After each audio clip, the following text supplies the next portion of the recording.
Good evening, everyone, and welcome to this latest Hangout. I do this once a month, and I tend to look at lots of puzzles and some games, that kind of thing. And of course, we have a chat. Welcome, everyone who's there. Hang on. I've got a slight problem. Technical hitch. Just 1 second. I've managed to mess up already. Just one moment. We can do this. I've messed up. There we are. We're back again. Phew. So we're going to have a terrible bit of feedback there. We're all right now. So yeah, as I was saying, normally we do puzzles and chats and welcome everyone. I can see you online already. But today I want to look at a game that's just finished in Zagreb between Anish Giri and Magnus Carlsen, these two players who have this extraordinary rivalry. They're always having a go at each other. Well, mainly it seems to me that Giri is the one who's kind of poking away like some annoying little younger brother. And occasionally Carlsen kind of steps up to the plate and just kind of goes boom and swats him away. And yeah, I think they respect each other, but I think Carlsen is slightly annoyed by him. But we'll take a look at that game any second. Weather reports. Yes, Tim. Hi, how are you? It's pretty muggy here in London, isn't it? It's overcast. There's a little bit of rain in the air. It was sunny a bit earlier, but it's freshened up a bit, actually. Good start, guys. Croaky voice, as usual. But I think we'll wait for a few more people to arrive, but I would maybe perhaps we should start with a puzzle. I don't know. Tim says, do you think they're joking in their second or third language and sometimes it gets lost in translation? No, not really. I mean, I find the humor pretty lame, to be honest. Not very sophisticated. Yeah, I'm fine, thank you. Yeah, I'm doing well. Mohammed Shahid says, take some coffee. No, never coffee. That would be a terrible mistake. Tea. Ishan Deshpande says, what's today's agenda? Well, as I said, I'm going to take a look at this game between Anish Giri and Magnus Carlsen any second. Matt Sommer says, hello from Turkey. Hi.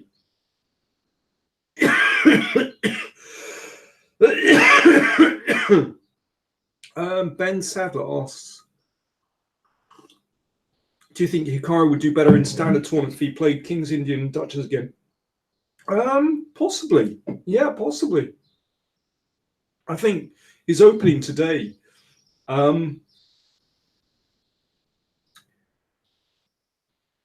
his opening was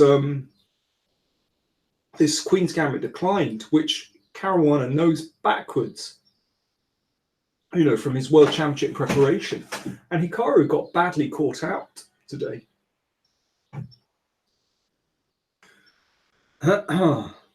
Chess 960 asks, what's wrong with drinking coffee? Gives me a headache, that's why. Split Rooks, good title. Namaste. Alain Laflèche in Quebec. Oh, bonjour, ça va bien.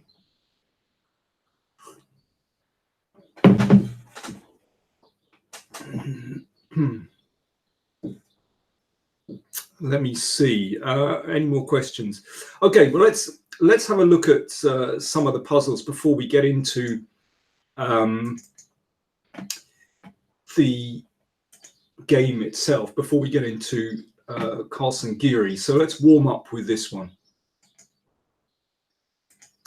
So just bear with me, and here we go. Now, I posted this on the community tab the other day, and this is a study by Leonid Kubo, Fantastic composer, beautiful composer. By the way, what I'm going to do is I'm going to look through some of the games that I've posted, the puzzles I've posted on the community tab, just to give you all the solutions, the definitive solutions. Okay, well, let's just take a look at this. So if, for example, well, it's white to play, so you can either push here or take. So obviously black wants the queen, so you've got to do something. Matt Wells is in beautiful Bearbank, California. Well, let others be the judge of that. So here we go. This would be a draw. Well, actually, I think black would be better in this position because there's every chance that black can actually go for this pawn.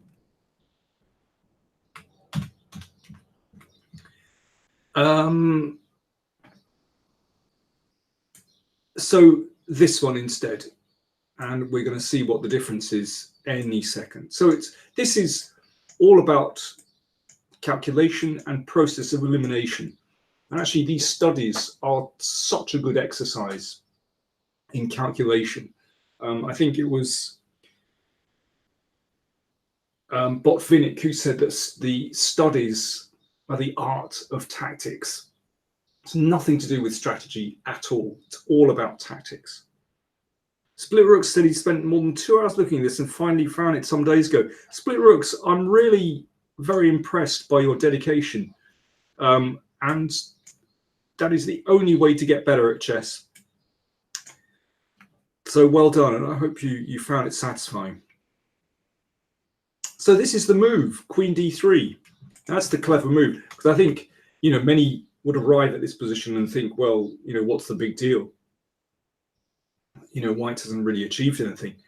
But actually, after this move, beautiful, beautiful move, the position is Zugzwang. Split Rook says this is such a difficult move. Yeah, it is indeed, because I think the problem is that many of us would just give up at this point. But in Queen and Pawn endgames, the theme of checkmate arises so often. It is incredible. It really is. And I know that from my own games where checkmates just appear out of the blue, and strange tactics as well, based on the power of the queen. They are such monstrous pieces.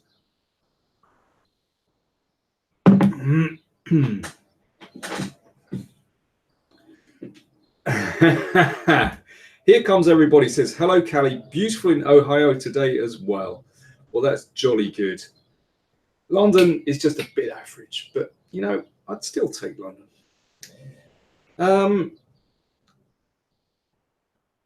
Yes, this position is Zugzwang. So as Grand Moff Tarkin says, Queen c1. But then, how does white play from this position? Well, I've played it. Queen a3. And here.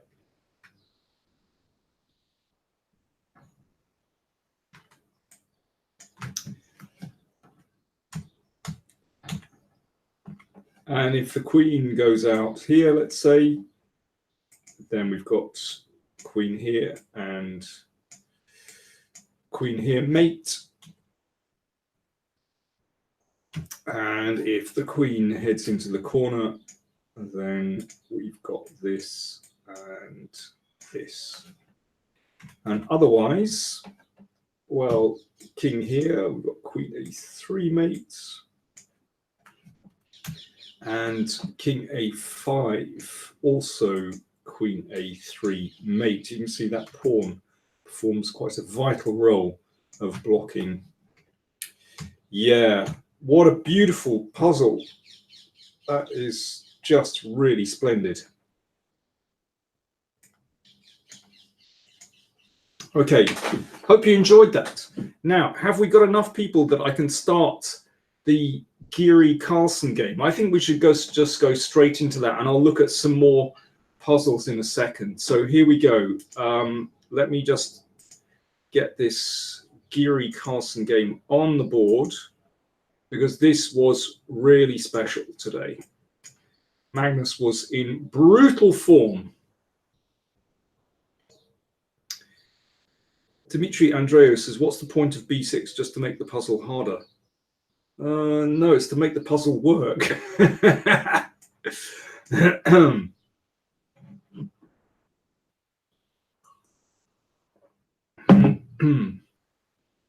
Well, it was beautiful. Okay, so here we go.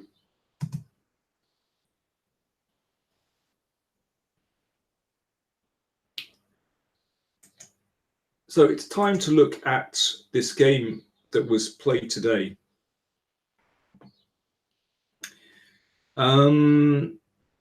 Tim asks, hi Dan, I often looked in the chess shop for books of studies, but none seems to be in print. Do you have musty tomes or another source? Yes, I have many, many musty tomes of study books. Let me just fish a couple of out, just a second.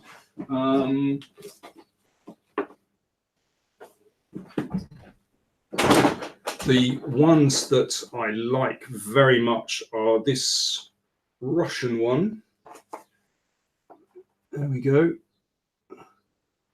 Etude for Pesheshnochnym Akanchany, which basically means studies in porn endgames, something like that. That's great, by Bondarenko. It's on good old Soviet paper. You can see it's very rough quality, and it's absolutely fantastic. So it's just a collection of porn endgames. This one I really like. Endgame Studies by Hans Baumeister, translated and edited by Harry Gonbeck. And then there's Kasparian Domination in collection. It's edited by Kasparian. He features some of his as well. That's great as well. I think that might have been reprinted, actually. The Kasparian one is really very nice. Ivo Lanolin says that book title just got butchered. Yes, it did. Forgive my appalling Russian. Let me see.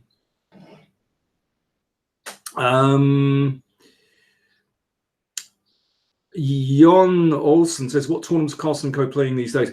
They've just started round one of the Zagreb Grand Chess Tour tournament, 12-player, all-play-all.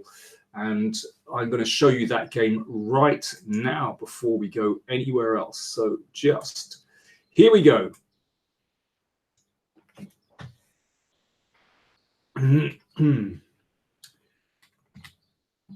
So Geary plays e4, which is, well, you could say pretty much his favorite opening move, but he doesn't always play it.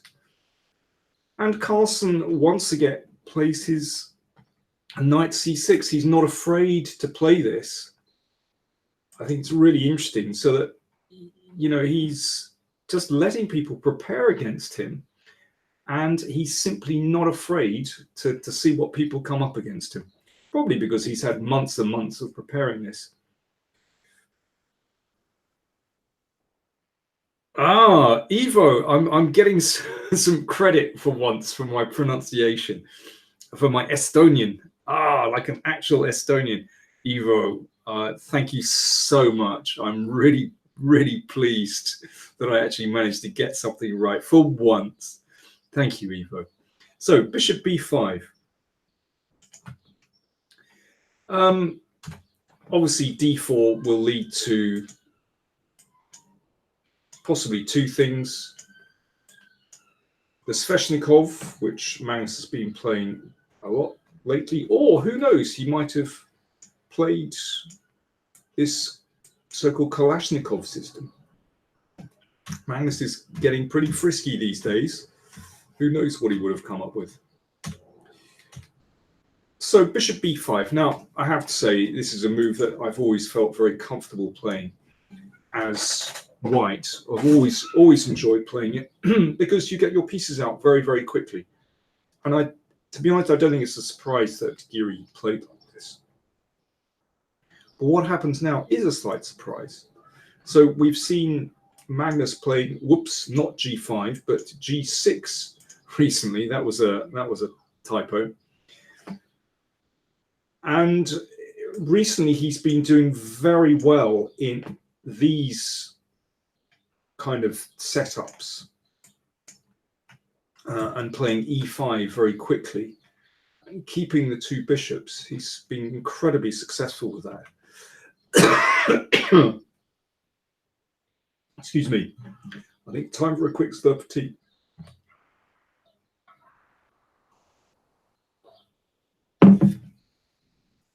Ishan Deshpande asks, how good is knight c6 after e5 in the Sveshnikov? Not very good, because black takes. I'll just look at that very quickly.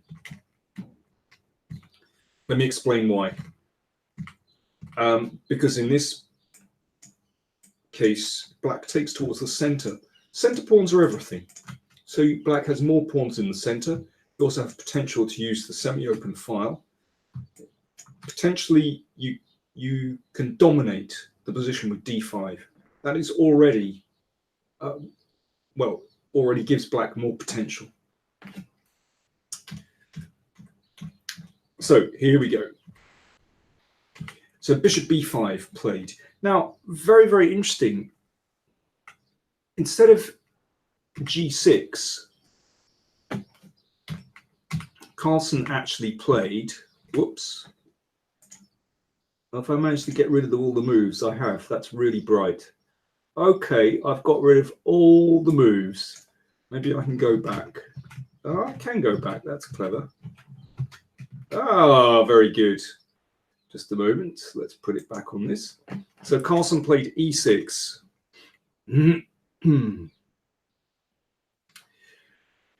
If you don't mind, I want to stick to the game. I know there are a lot of questions relating to other systems, but let's keep going on this. So Carlsen played e6.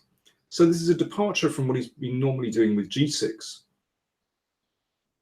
Of course, this is a very respectable system. You only need to think back to the World Championship match between Anand and Gelfand to recall that Gelfand did very well against Anand with this move.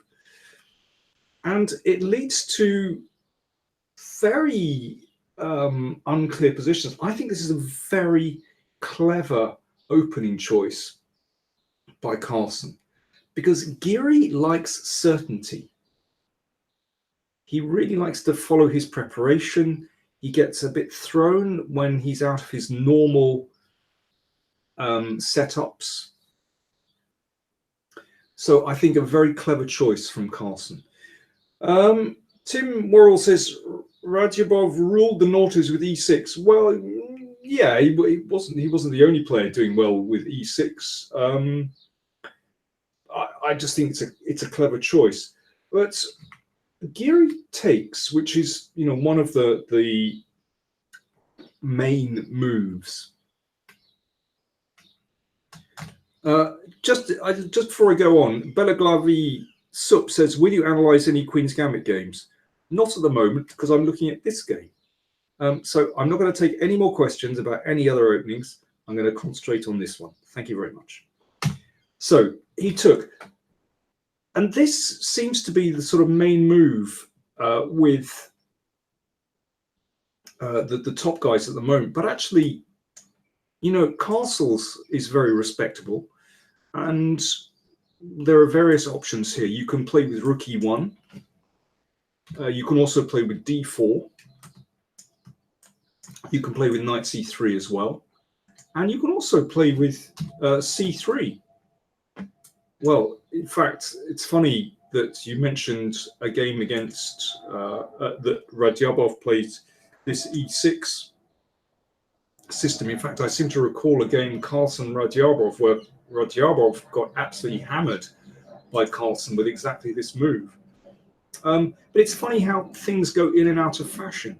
And personally, I have always preferred to play with these systems with castles and possibly c3 and possibly rook e1. But bishop takes c6 played. So this is strategically very, very complex, and it's all about whether these central pawns, and particularly the c pawns, will be a strength or a weakness.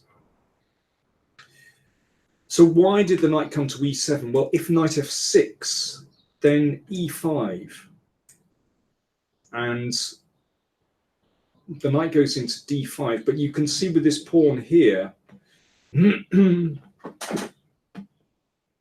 then this pawn is a bit weaker. But curiously, something similar happens in the game. But knight e7 is kind of the standard move here. And h4. So why is h4 played? So let's have a look at a move like castle's kingside. Well, then knight g6 is the idea. And then black wants to play with bishop e7, castles, and actually get a huge center with e5, d6, and if possible, breaking with f5. So white has to react in some way here. Castles is deemed not to be the most frightening move, really. So h4 played. So obviously one of the ideas is that after this we can just push the knight away. So h5 played by Carlsen. And then e5. So that means that very often e5 can be met by f6, but with the pawn on h5, that's not so good because it can create weaknesses here. And now knight g6 is one of the standard moves in this position. And very often white will aim to head for the queen side here. Getting these out and heading queenside. And this is a very complex battle.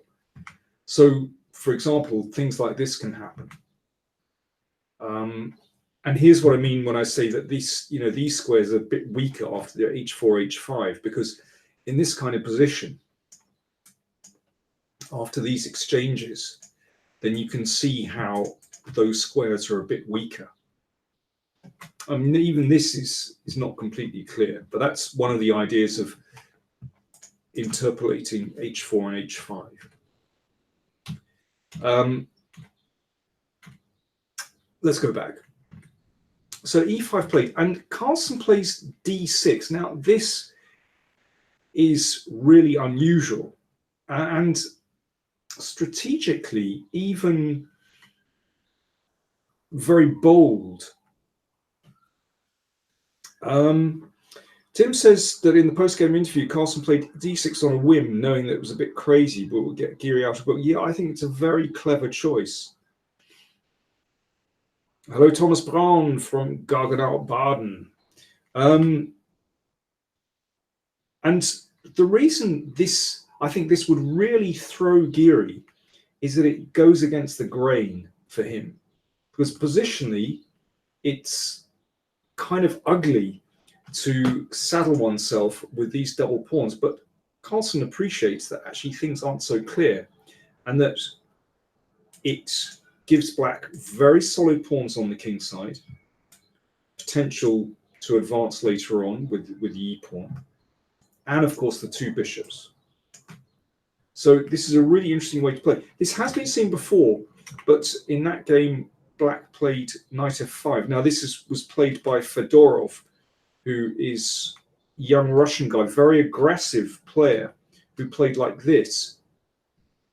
And black's position is not bad at all. It's just strategically very, very complex with these not so pleasant pawns, and also this knight having control over c4. But black is very strong on the king side with this extremely healthy structure and the potential to bring this bishop into the game. Yeah, I have to say, I think it's a really clever choice from Carlsen, because Geary would not expect this kind of thing. And also, Geary is someone who is very, how can I put it, has quite a formal positional style where he does the right thing. You know, he doesn't like messed up structures himself. He likes things regular. And so he certainly wouldn't expect Carlsen to play like this, or anyone to play like this. Now here, Geary thought for 20 minutes and played knight fd2. I have to say, again, this is all with hindsight, but I think this is a little bit too sophisticated. I think it's better just to plonk that knight on c4. Now, there are various things Black could do here. Of course, you could just take and put the bishop back on e7. I don't think that's too bad. You could play e5 in this position. That's interesting. And after this, okay, this one is on, so maybe we need to do that. And then either just take here or perhaps eliminate this knight. It's double-edged. I mean, in this case, Black might be giving this up, but you get nice pawns here. What else could Black do? You could play bishop a6 straight away, simply to eliminate that knight immediately. Pawns, not very good. But then again, these pawns on the king side are really very strong. So that is a distinct possibility. It's just a double-edged position. How Carlsen would have handled that, who knows? But it seems to me that this is the most straightforward way of White playing the position. But knight fd2, for me, that's just a bit too sophisticated. So Carlsen drops the bishop back, and this one is en prise. So even that tells me something, that White is having to waste time in dealing with this threat or having to do something else. Now, Geary just ignores this and plays knight c3. I suppose that after this, let me see, is it possible just to play g3 and then to take on h5? I suppose this is what he wants to do. And yes, White would have some initiative there. So Carlsen didn't take that, but this is kind of in the air. And Carlsen just played bishop a6. Now, here Geary played queen f3. I think this is very risky. I think he should have just protected that pawn. But I sort of understand why he didn't do that. Because in this case, Carlsen could take here. And I think this position is already absolutely fine for Black, because suddenly Black is getting a load of activity. I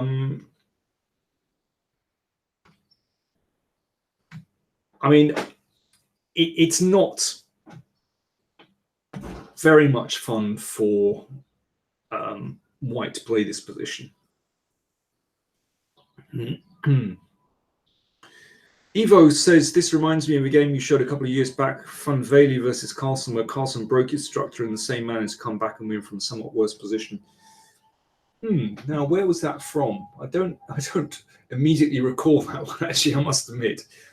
But I wouldn't say Carlsen is worse in this position. I mean, his structure is slightly dubious, but he's generated so much activity, and these pawns don't play any significant role. What I mean is they're not weak at all in this position. What does play a strong role here is this rook on the d file and this mobile kingside pawn majority. I mean, I think Black is already slightly better here, actually. So yeah, I think Geary is struggling already. He's so interesting. After just 11 moves, he's put himself under pressure. So I think the start of it was this maneuver, knight d2 to c4. So he played queen f3. So the queen is going on an adventure. And I have to say already, the danger signs have started flashing in my mind. And Giri plunges in to take this pawn. Could he have recaptured here? Well, I guess he could. And then knight e5. And maybe queen d4.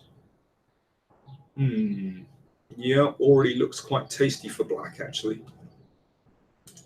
Then we'll eliminate here. So, anyway, he took on c6. And then king f8. And recaptured. And knight h4. So, I think that is a very healthy trade for black. Because having got rid of this pawn on the king side, this is such a healthy majority, 4 against 2. And this knight is bouncing around back to f5. What's happening with white's king? That's a big question. Well, Giri castled. Did he need to play that? Ivo said it was from Vike 2015, round 4. Thank you very much. I'll look that up a little bit later. Did Giri need to castle on the king side? Let me have a little look. How would bishop e3 work out? Or maybe bishop d2 in order to castle queenside. That could be an option. And here, let's have a little look. Maybe the queen is getting battered around. Well, this is all a bit crazy. Okay, this probably isn't very good for black, actually. But it's fun. Oh no, queen takes. Well, who knows what's going on here, but that's probably okay for white. So queen e4, maybe queen d4. Again, this move. Yeah, I think this looks a bit dubious for white, because after this, might be possible to take. I don't know. And here, well, it's hot to say. Maybe this is getting out, maybe it isn't. If black can get away with that, then obviously black is doing well. Let's go back. Oops, didn't mean to do that. In any case, this is what happened to castles. And then knight f5. And already, I think this is looking pretty dubious. Rook d1 is the obvious move here, but then knight d4. And I can understand why Giri was reluctant to play like this. Because suddenly black is getting a huge initiative. Tim Worrell says Carlson was very critical of knight e2. Yeah, well, it certainly didn't work out very well, but this also looks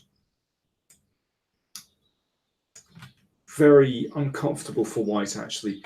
Thing is, it's one of these positions where black's king is really safe, and it's like you get a free hit against white's king. But absolutely, in the game, knight e2 certainly didn't work out well.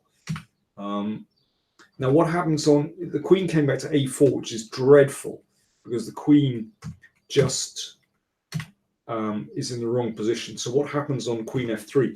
I guess this is going to happen.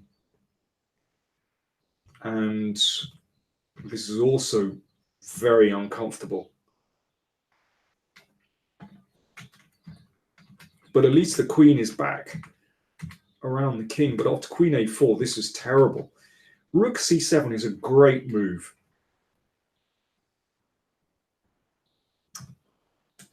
And that queen is going to come over here. That's an absolutely fantastic move. And Geary said afterwards that he had completely overlooked that queen a8 was possible. And basically, white is utterly lost in this position, because this is just going to break open the king. And you can see that black has this wonderful concentration of forces on the king side. Black's king completely safe on f8.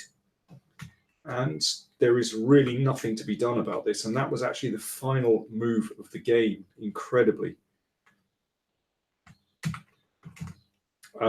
So let's just see what could possibly happen at the end. So why did he resign? Well, if pawn takes, then the queen is in already. So I think we can rule that one out.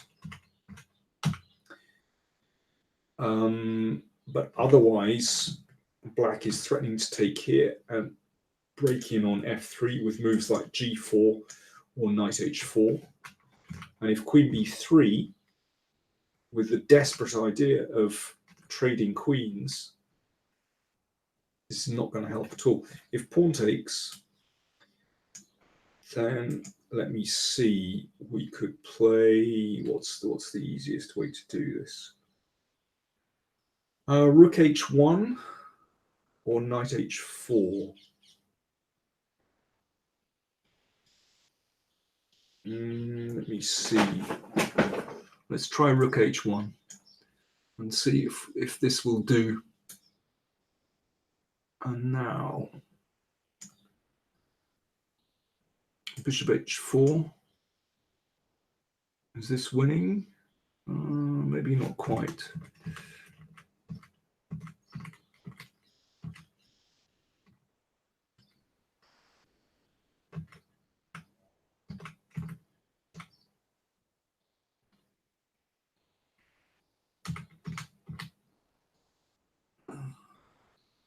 After f takes. Yeah, what about bishop h4 instead?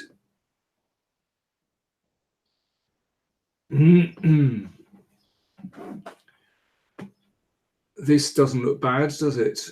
I think black is in massive... Well, black should be winning this. I think if the king goes back, something nasty is going to happen in the h file. So let's put something in the way.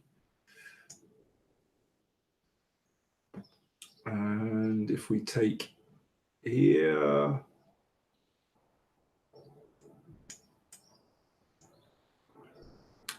And then take here.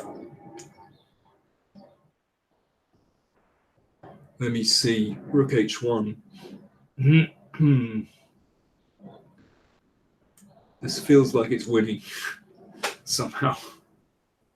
Doesn't look very good, does it? There's probably a quicker way to win, but anyway, that will do for the time being.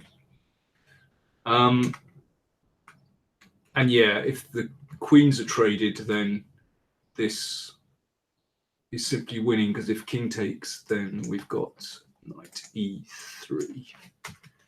And if this one, then we can take here. And this is really, really bad. Here comes everybody says, why wasn't queen f3 mate? Which position were you talking about? I'm not sure which position you were talking about.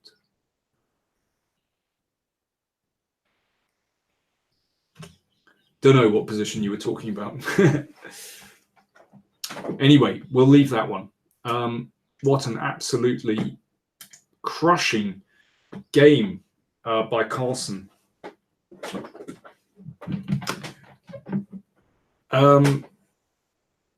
Just brilliant. He's on fantastic form. Okay, let's take a few questions. Let me see. Cognito says f3 isn't protected. Yeah, it wasn't protected. Okay, well, I may as well do what I was going to do, which was to look at some puzzles and show you some of the puzzles that I've been posting on the community tab. So let me just find that one. Greetings, Gabe in LA. How are things? Okay, just let me get the next one up.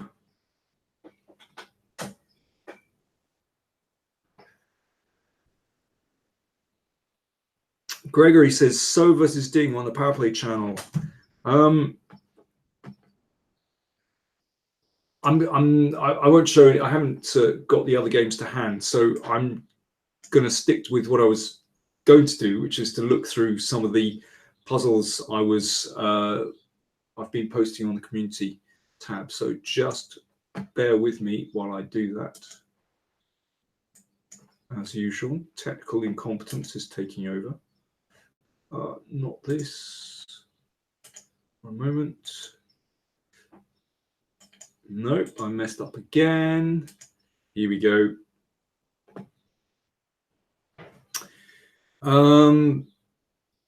Bertian and Evo asked the same question. Will Magnus pass 2900 this year? Well, possibly, yeah.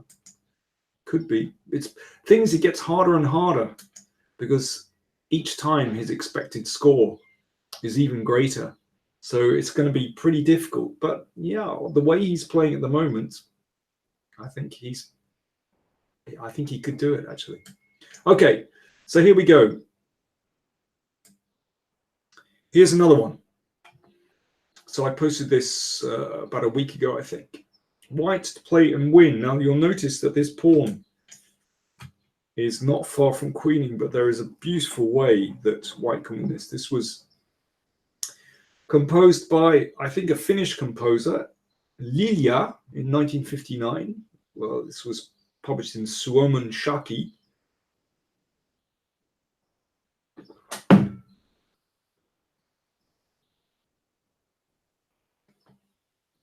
Well, Bertian and Ivo, in English we say, great minds think alike. But then sometimes we say fools seldom differ.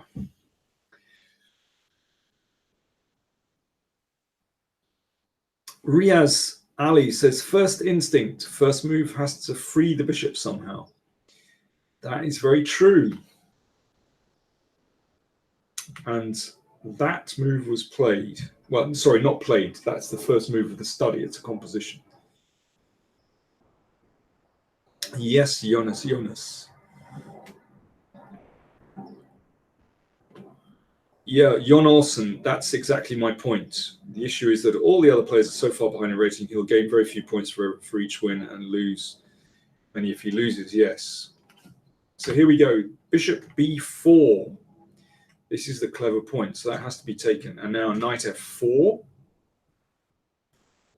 Now, if this is a knight, then the g-pawn heads through, so that's no good. And if queen, then we give a check and take the queen. But it's not over yet, because after b4, you can see that the king actually dominates the knight. So how does white win from this position? That's the test.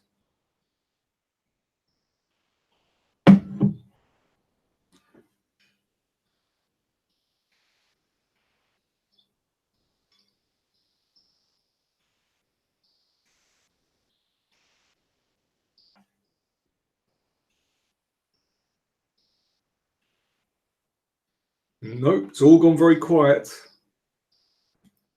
Let me see if you get this. There's a very nice tactical point. Yes. Yeah. Okay, here we go. So g6. Knight d3, very nice.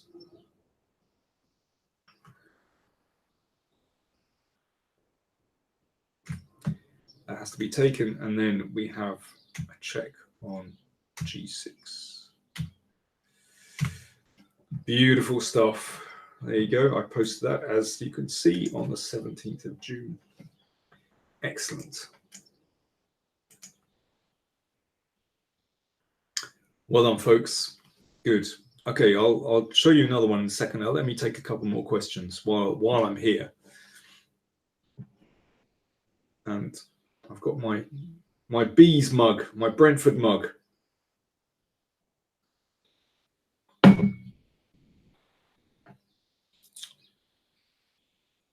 Okay, no more questions for the moment. So I'm going to show you another study.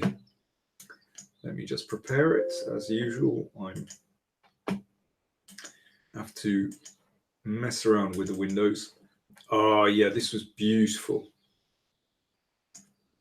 Evo says, who taught you to play chess? That's a good question. My dad, my father taught me to play chess. There you go. He's not a very good player. Even now, he's not a very good player. In fact, he's probably worse than he was. Better in the Scooby mug. Yeah, Scooby mug's good.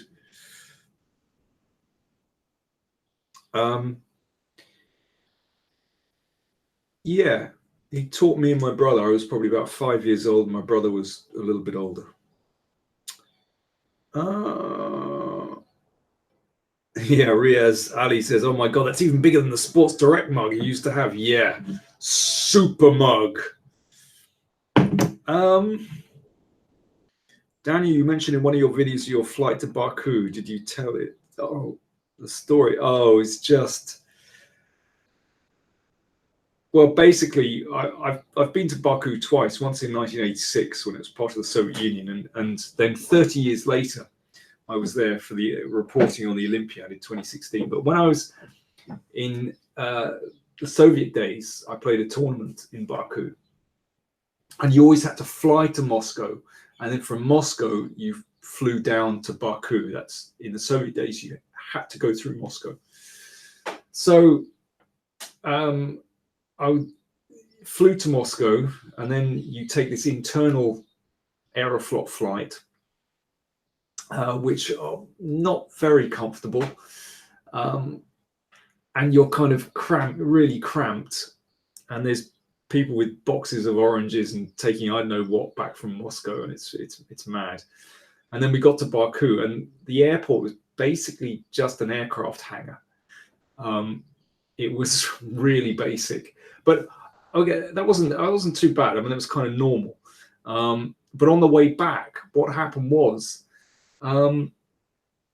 we got into the airport bus, and we were taken out onto the tarmac of the airport, where where the airplane was. So the airplane is there, and we all got out of the bus, and they didn't open the doors of the aircraft. So we were stood there, and it starts pouring with rain. And everyone is just stood there, and it's bucketing with rain, with bags and stuff. And after about 15 minutes, they decided to open the doors and to let us in. And this was classic Soviet service, basically. And then once we'd all got in, then we flew off. But that was how you were treated in the days of Aeroflot. The passengers didn't matter that much, basically.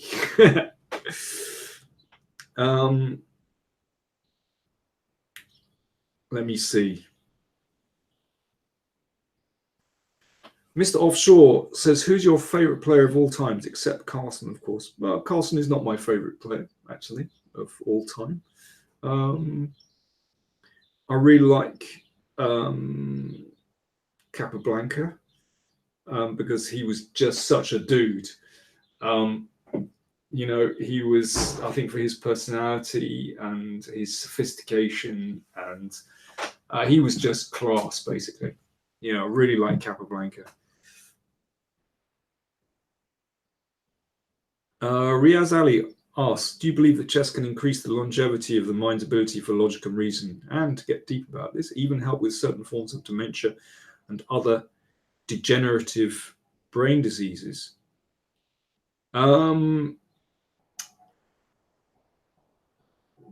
well, listen, I don't know. I'm not an academic. I'm not a scientist. But they always say, you use them or lose them.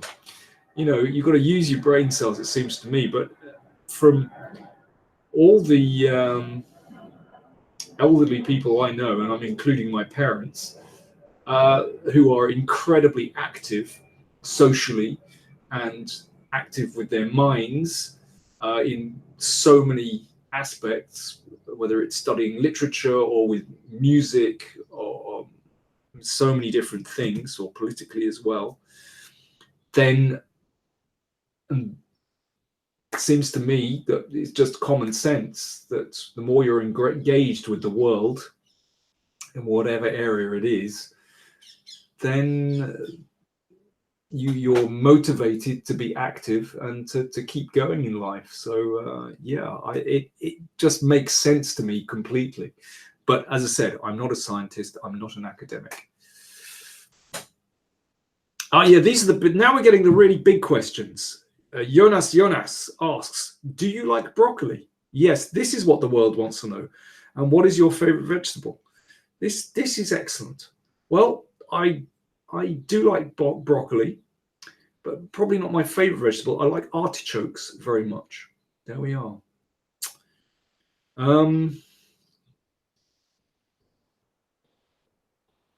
Eric Moran asked Daniel, in your expert opinion, Gary or Magnus, who's the strongest of all time? This always, I've answered this one before. I don't like comparing players from different ages. I find it utterly fruitless, actually, because you can only beat who was in front of you.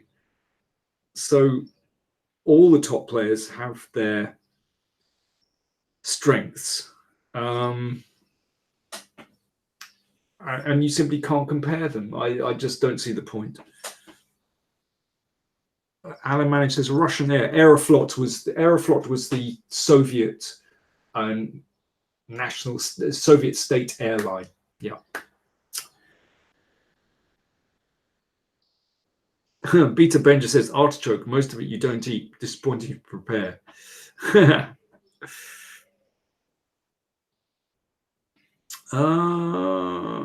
Chess 960 asks, when was your last video rated game? Golly, a very long time ago. Maybe nine years ago, something like that. Mr. Offshore 92 asks, which player in your opinion has a great sense of humor? Grishuk has a great sense of humor. There you go. Who's my favorite woman chess grandmaster? That could cause me enormous trouble if I said who's my favorite woman grandmaster.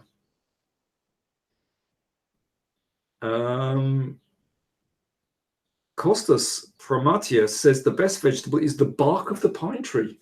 Wow, we're pretty much out there now. Okay, listen, I'm going to show you another puzzle. And this is really beautiful.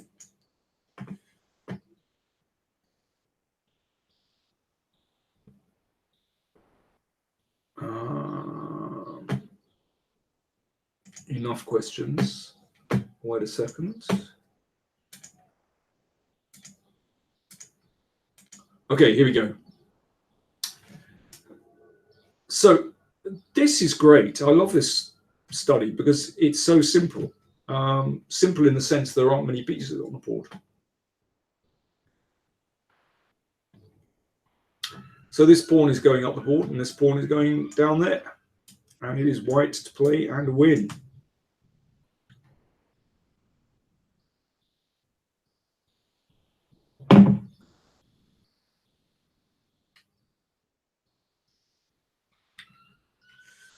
Alan Manage says, I bought a printer on eBay and the seller's eBay name was Elvis Broccoli. True story. Wow. That is a pretty cool name. That name could either make you or break you. Well, the producer of the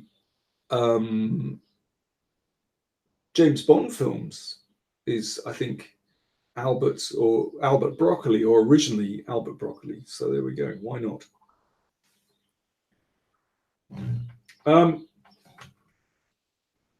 Bishop b2 is not going to help you because that bishop will come here to stop that pawn. You've got to start with h6. Albert Cubby Broccoli, exactly. h6.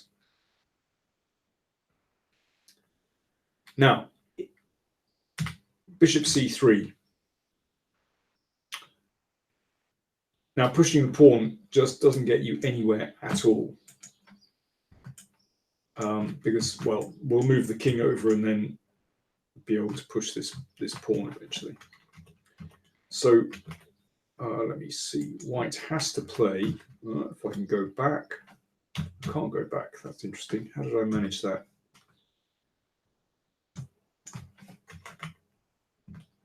So, bishop f8. And after this, bishop g7. Now, this is a beautiful position. Really beautiful. Now, clearly, this is not possible because the pawn will go through. Now, black has a problem here because if, for example, the king moves this way, okay, let's bring the king up here and here, and if b3, then we can take and h7, and this is a theoretical win because, well, if it's a knight's pawn, it's on the 7th to win. I'll just show you very, very quickly. Here's the basic technique. This is slow but reliable. Check here, here, and you put the king in front of the pawn, and then the king approaches. Well, in fact, there's a quicker way to win here. You could even play. Can you do it in a quicker way? No, that'll do. And then king e2, etc. So we need to go back. So in this position, best try is to play king f1 to keep the king in. So white's aim is to get here. Once the king is on g6, then we can push the pawn. So black tries to block it in.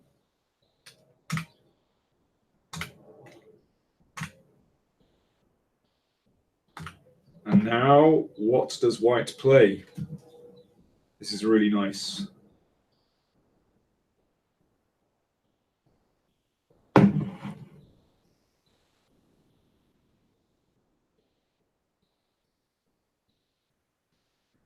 White play and win.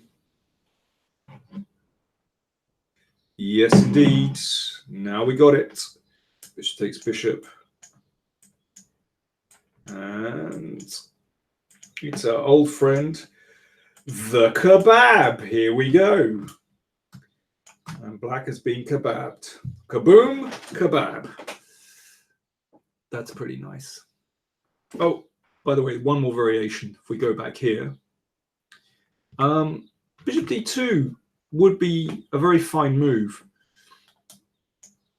if black could force the pawn here and stop this. If the king were on e2, this would work. But in this position, of course, we have bishop b4. And queenie. There we go. So that was a very nice one. I do like that position. Again, I like positions where there are just a few pieces on the board and yet it's really, really complex. Great stuff. Okay, here we go. I think I'm going to leave it there. Thanks everyone for tuning in.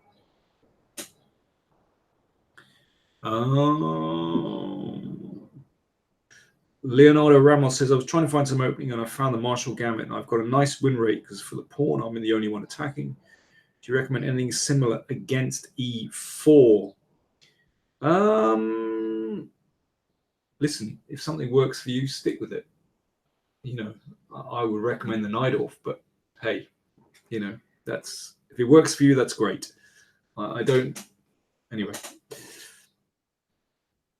Bertian Melchers says, after 4 years in the championship, isn't it time for the bees to promote to the Premier League? Well, do you know what? The championship they've done pretty well in the championship. These are the glory years. Am I going to do some banter blitz? It's not really my thing. I actually don't enjoy playing blitz online. I know it's the current trend, but I'm fighting against that trend at the moment. Am I following the World Cup? Yeah, the Cricket World Cup, I am. I'm afraid England's struggling. India are doing very well.